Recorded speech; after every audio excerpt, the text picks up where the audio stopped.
The Bible. It's 66 books of history, stories, letters, and poetry that fit together to form God's one big story. The epic adventure of how He created us and loves us so much that He made a way to rescue us. As we travel through the Bible, from Genesis to Revelation, we discover people who met God and found their lives changed forever.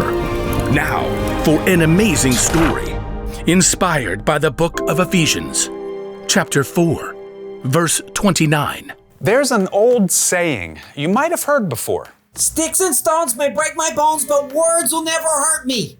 Yeah, on the surface, that makes sense. I mean, you drop a heavy rock on my leg, I might end up with a big cast. But you yell at me, and I don't even get a scratch, right?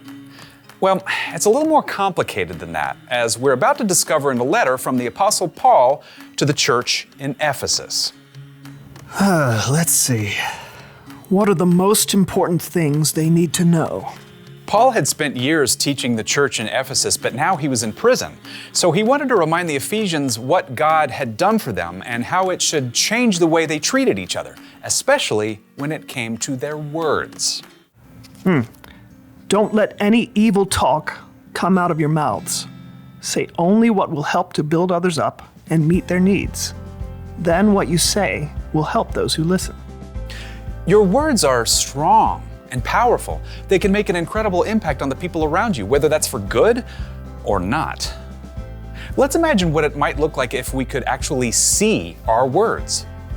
You totally rocked it on the field today. Aw, now those words were like a nice pat on the back. Words can be incredibly encouraging. Hey, I know you've been feeling kind of sad. I'm always here if you need someone to listen. That was comforting, just like a cozy blanket and warm cocoa.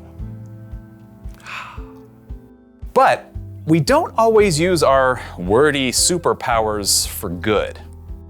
Wow, did you even look in the mirror this morning? Ouch. Oh, that burned. Things are getting messy here. And if you get really angry, well, that's when your words can be real zingers. You are so mean. I wish you weren't my brother. Ooh. Thoughtless words can shatter someone, break apart relationships. We all make mistakes with our words sometimes. We all end up hurting others with the things we say. But when that happens, sometimes we get a second chance to use our words wisely. I'm really sorry. That was an awful thing to say. Can you forgive me? Just like your words can hurt people and break relationships, words can also be the glue that puts them back together. Your words can actually bring healing. Think about it. Every single one of us has the power to make or break somebody else's day with just a few words. Whether you write it, speak it, type it, or shape it, your words are an incredible tool. You may not have the money to buy somebody an expensive gift, but the note you write or the encouraging thing you say in the hall may mean even more to them. So, think about your words. Each one.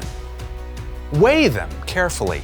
Picture actually what they might look like when they come out of your mouth. A knife that cuts deep or an encouraging pat on the back.